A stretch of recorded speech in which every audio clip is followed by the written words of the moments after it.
అరణ్యంలో వనవాసం చేస్తున్న పాండవులు ఏ ఏ పరీక్షలు ఎదుర్కొన్నారు, అక్షయపాత్రకున్న రహస్యాలేమిటి తెలియజేసే అనగనగాలోని అద్భుత కథనమే పాండవులెదుర్కొన్న పరీక్ష, అభయమిచ్చిన అక్షయపాత్ర.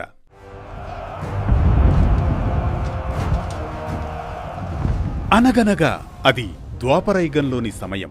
జూదంలో ఓడిపోయిన పాండవులు వనవాసం చేస్తున్న రోజులవి. రాజ్యాన్ని కోల్పోయినా ధర్మాన్ని మాత్రం కోల్పోలేదు యుధిష్ఠిరుడు.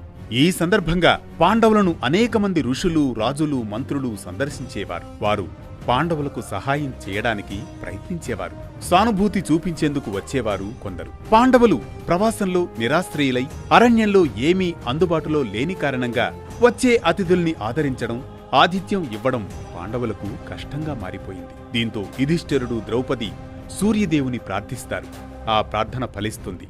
సూర్యభగవానుడు అక్షయపాత్రను ప్రసాదిస్తారు వారికి. కాగా సూర్యభగవానుడు ఒక్క నియమాన్ని విధిస్తారు. ప్రతిరోజు అపరిమితమైన ఆహారాన్ని నిరంతరం అందిస్తుందని, కాగా ఇంటి ఇల్లాలిగా మాత్రం చివరిగా ద్రౌపది భోంచేయాలని సూచిస్తాడు సూర్యభగవానుడు.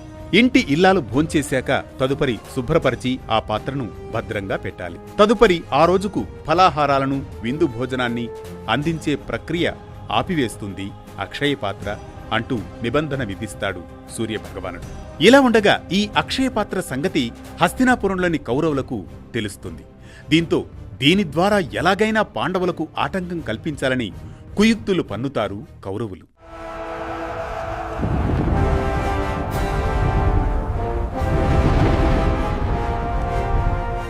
ఇలా ఉండగా పాండవులు వనవాసం చేస్తున్న సమయంలో దుర్వాస మహర్షి, ఆయన శిష్యులు హస్తినాపురానికి దుర్యోధనుడు కౌరవుల దగ్గరకు వస్తారు.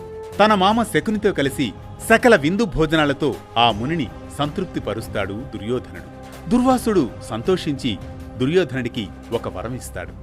దీంతో దుర్యోధనుడు దుర్వాసుడు కోపంతో పాండవులను ఎలాగైనా శపించాలని కుయుక్తి పన్నుతాడు. దీంతో ద్రౌపది భోజనం చేసిన తదుపరి పాండవుల వద్దకు తనకు తినడానికి ఏమీ ఉండదని తెలిసి అడవిలో పాండవులైన తన బంధువులను సందర్శించమని ఆ మునిని కోరుతాడు దుర్యోధనుడు. ఎందుకంటే దుర్వాసుడి కోపం ప్రపంచాన్నే కాలుస్తుందని, అతను పాండవుల వద్దకు ప్రయాణిస్తే ఒక తప్పు జరిగినా పాండవులకు శాపం తప్పదని దుర్యోధనుడి అంతర్మదనం. దీంతో శకుని కూడా చిరునవ్వు చిందిస్తాడు. దుర్యోధన, ద్రౌపది భోజనం చేసిన తర్వాతే వారిని సందర్శించమని కోరండి, అప్పుడు ఆ పాత్ర పనిచేయదు అని శకుని కూడా వంతపాడుతాడు. దుర్వాసుడు వారి మాట నమ్మి తన శిష్యులతో పాండవులను సందర్శిస్తాడు. ఈ వనవాసం చేసే సమయంలో పాండవులు అక్షయపాత్ర ద్వారా ఆహారాన్ని పొందుతూ ఉంటారు. ఓ రోజు పతులకు, అతిథులకు అందరికీ ద్రౌపది సంతృప్తిగా భోజనం వడ్డిస్తుంది. తదుపరి తను భోజనం ముగిస్తుంది. ఆ రోజు దుర్వాసుడు వచ్చే సమయానికి ద్రౌపది అప్పటికే భోజనం చేసి ఉండడంతో అతనికి వడ్డించడానికి ఆహారం మిగిలి ఉండదు. మునికి ఆతిథ్యంలో విఫలమైతే తమ విధి ఏంటని పాండవులు చాలా ఆందోళన చెందుతారు. ఈలోగా దుర్వాసుడు, అతని శిష్యులు నదిలో స్నానం చేసి వస్తామని, ఆతిథ్యానికి సిద్ధంగా ఉండమని చెబుతారు. ఈలోగా పాండవులు, ద్రౌపది ఆందోళన చెందుతారు. ద్రౌపది కన్నీళ్లు పెట్టుకుంటుంది. ఆశ్రమద్వారం వద్ద కూర్చుండిపోతుంది.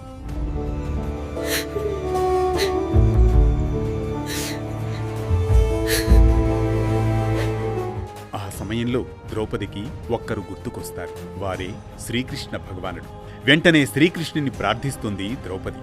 అంతే, ఆ సమయంలో ద్రౌపది ముందు శ్రీకృష్ణుడు ప్రత్యక్షమవుతాడు ఆధ్యాత్మిక ప్రకాశంతో.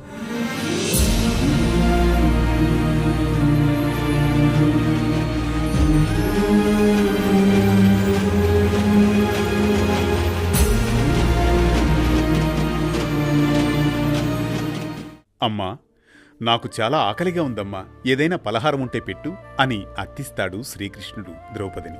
అసలే పరిస్థితి ఆతిథ్యం గురించే అయినప్పుడు ఇది మరింత కృంగదీస్తుంది ద్రౌపదిని. కృష్ణ, నేనే నిన్ను పిలిచానంటే ఆపద సమయంలో సహాయం కోసమనే. ఇక్కడ ఆహారం ఏమీ నీకు ఇక సమర్పించలేను. ఈ రోజుకి అక్షయపాత్ర కూడా నేను భోజనం చేసినందుకు ఖాళీ అయి ఉంది. ఇక ఈ రోజుకి ఈ అక్షయపాత్ర పనిచేయదు కృష్ణ. అమ్మా, అలానా? అయితే అక్షయపాత్రను ఇక్కడికి తీసుకురా. కృష్ణ, అందులో ఏమీ లేదు అంటున్నాను కదా అమ్మా, నువ్వు దానిని తీసుకురా, మిగతా పని నాకు వదిలే. ద్రౌపది సంకోచంతో అక్షయపాత్రను తీసుకువస్తుంది. శ్రీకృష్ణుడు లోపల లోతుగా చూశాడు. పాత్ర అడుగున అదిగో అదిగో అక్కడ అంటుకున్న ఒక చిన్న అన్నం మెతుకు కనిపిస్తోంది కదా అని సూచిస్తాడు శ్రీకృష్ణుడు ద్రౌపదికి. దాంతో ఏం చేస్తాం కృష్ణ, ఇంతే చాలమ్మా. నన్ను పిలిచిన ప్రేమ అనంతమైనది. ఆహారం చిన్నదని కాదు. ఆహారం కొంతే అని చింతించకు.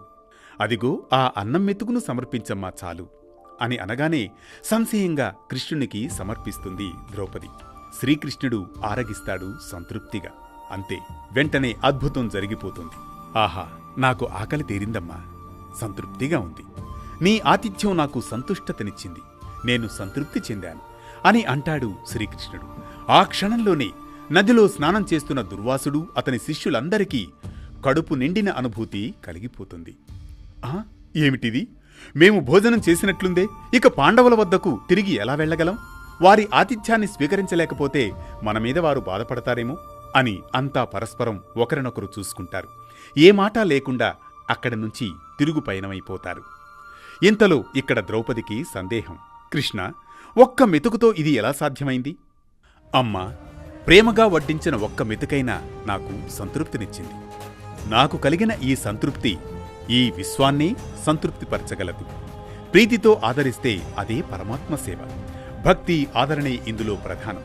తదుపరి పరమాత్మ ఆ కష్టాన్ని గట్టెక్కిస్తాడు. అతిథి సత్కారం భారతీయ సంస్కృతిలో అత్యంత పవిత్రమైన రుణాలలో ఒకటి. అతిథి దేవోభవ అని శాస్త్రాలు చెప్పినది యాదృచ్ఛికం కాదు.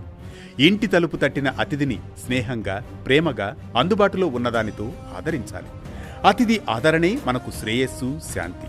ఇదే ఇందులోని పరమార్థం అంటూ అదృశ్యమవుతారు శ్రీకృష్ణ పరమాత్మ.